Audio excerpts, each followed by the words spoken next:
All right, so let's dive into this. You've shared The Art of Living Long and Happily by Henry Hardwicke, published way back in 1895. Wow. Talk about a vintage self-help guide. Yeah. Um, it seems like you're curious about unlocking the secrets to a longer, happier life.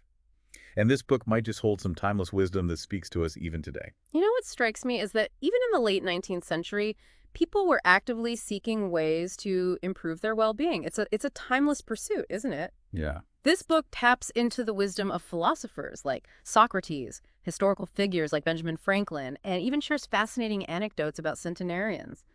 It's like peeking through a window into the past to see how people approached happiness back then. I love that. So Hardwick kicks things off by claiming that happiness and health aren't just random luck. Right. They can actually be cultivated through deliberate effort. He challenges the idea that happiness depends entirely on external factors. He even points to people who found joy in drastically different situations, suggesting that our mindset plays a much bigger role than we might think. It's fascinating how this resonates with modern psychology and the emphasis on things like mindset and resilience. Hardwick was onto something back then. He was. He debunks the myth that happiness is solely determined by our circumstances. Instead, he highlights the power of our internal state. It really does make you think, how often do we blame external factors for our unhappiness when it might be our own perceptions holding us back? Exactly. And speaking of perceptions, Hardwick dives into the impact of cheerfulness, even suggesting it might play a role in longevity. Oh, wow. He cites King George III's study of a 100-year-old shepherd and another centenarian who both shared this sunny disposition. It makes you wonder if there's a connection there. It really does. Yeah. He even quotes John Ruskin, who said, "Cheerfulness is as natural to the heart of man as health to the body."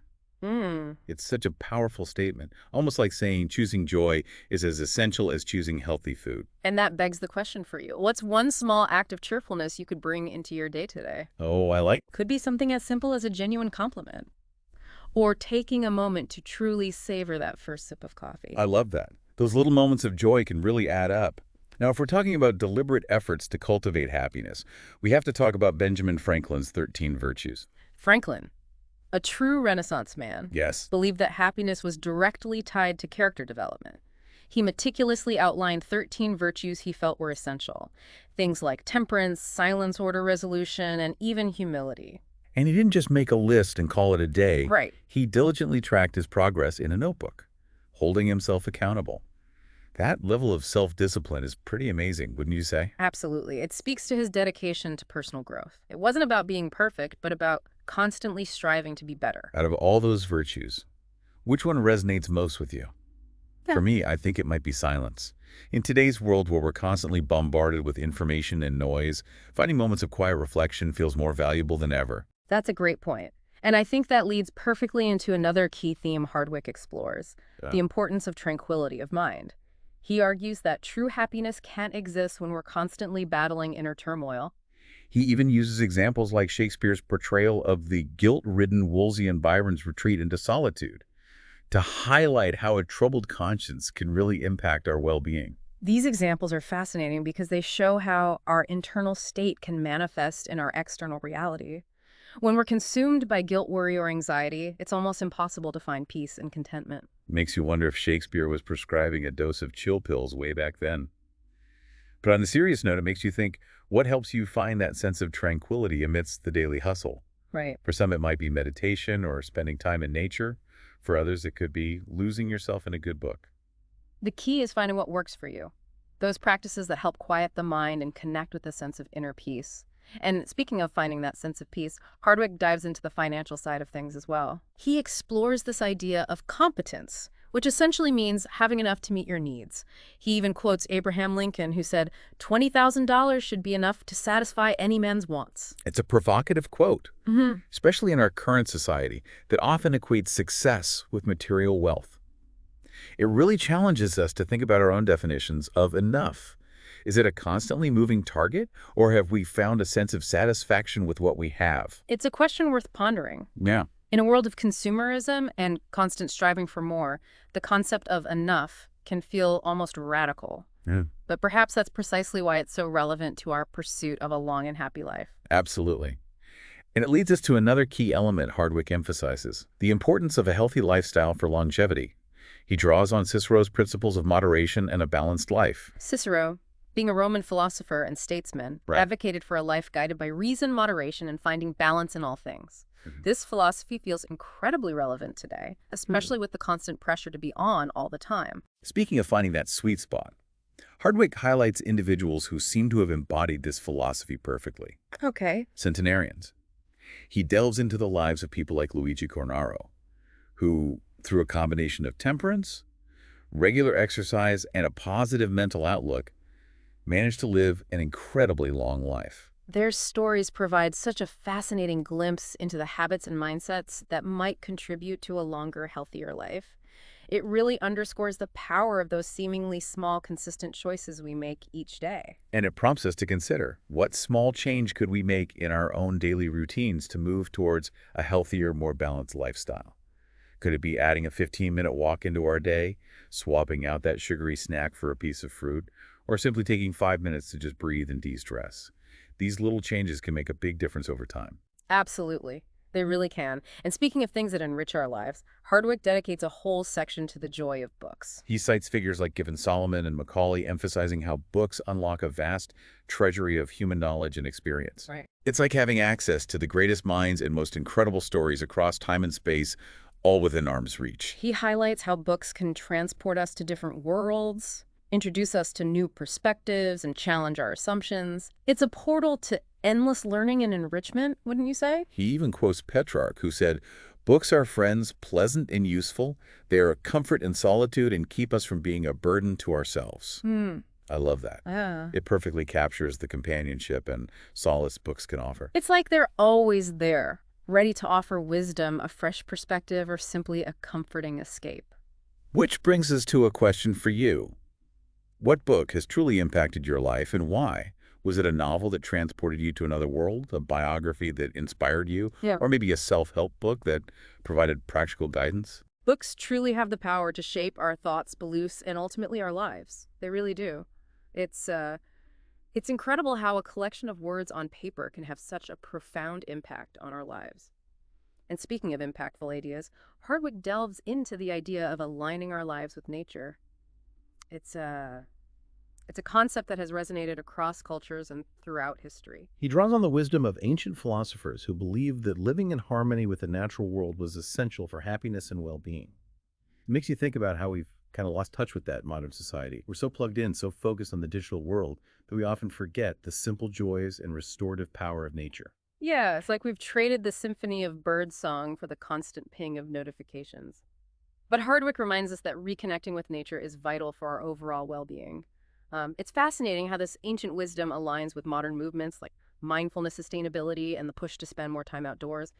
It's like we're coming full circle, recognizing the importance of something humans have known intuitively for centuries. Hardwick then shifts gears to explore the concept of duty and its role in a happy life.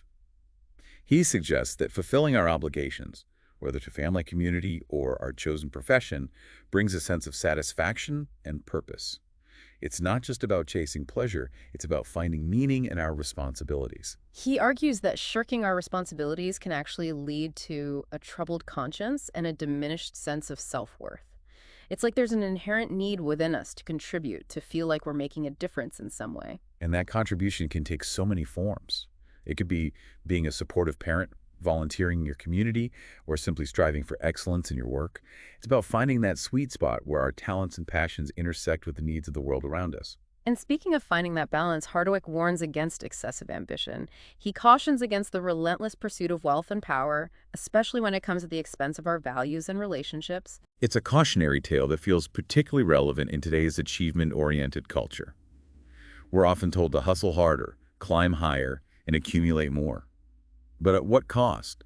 Hardwick reminds us to prioritize our well-being and the things that truly matter, our relationships, our values, and our own inner peace. He highlights the importance of genuine friendships, arguing that strong social connections are vital for happiness and longevity.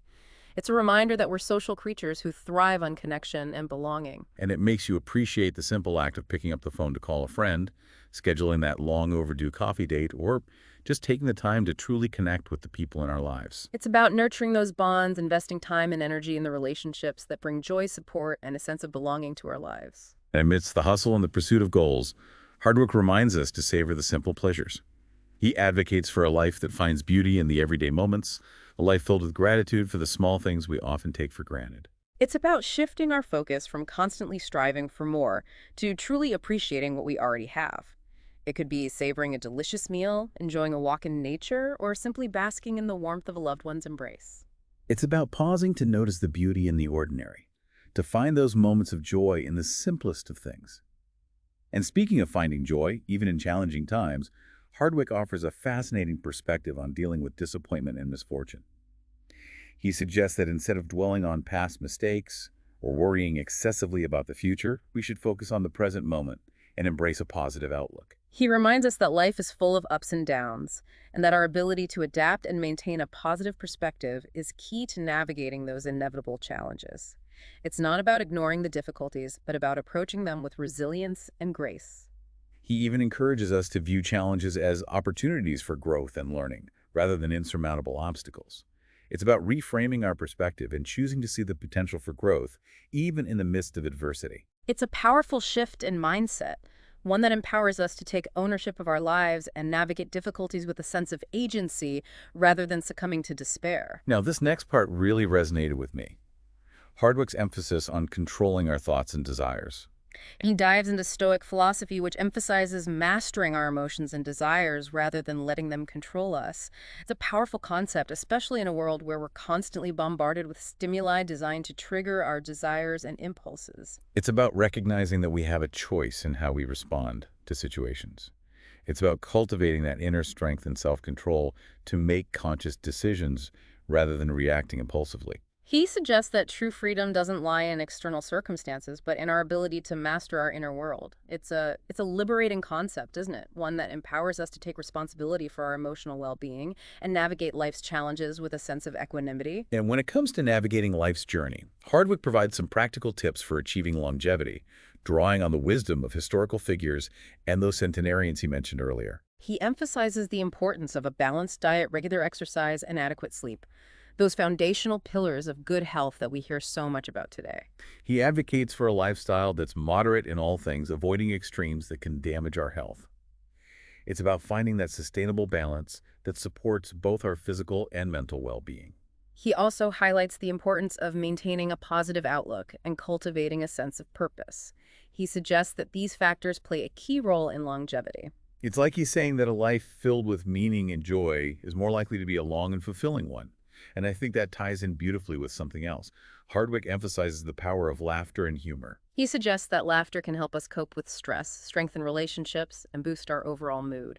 It's a reminder to not take ourselves too seriously and to find those moments of levity and joy in our daily lives. It's like giving ourselves permission to lighten up, to find humor in the everyday, and to experience the joy and release that laughter brings. Yeah. He even cites historical examples of individuals who used humor to navigate difficult situations and maintain a positive outlook. It's a powerful coping mechanism, wouldn't you say? Absolutely. He presents humor as a tool for coping with adversity, maintaining perspective, and strengthening social bonds. A good sense of humor allows us to find amusement even in challenging circumstances, to connect with others through shared laughter, and to maintain a sense of optimism even in the face of adversity. I love that. It's like saying a good laugh can be the best medicine sometimes. And speaking of good medicine for the soul, Hardwick wraps up his exploration of living a long and happy life by urging readers to embrace a life of continuous learning and personal growth. He emphasizes the importance of staying curious, engaging in intellectual pursuits, and seeking out new experiences. He believes that a mind that is constantly learning and evolving is more likely to be happy and fulfilled. It's like he's advocating for a life filled with intellectual curiosity, one where we never stop exploring new ideas and challenging our assumptions. Exactly. He encourages us to embrace a mindset of continuous growth, always seeking out new knowledge and experiences.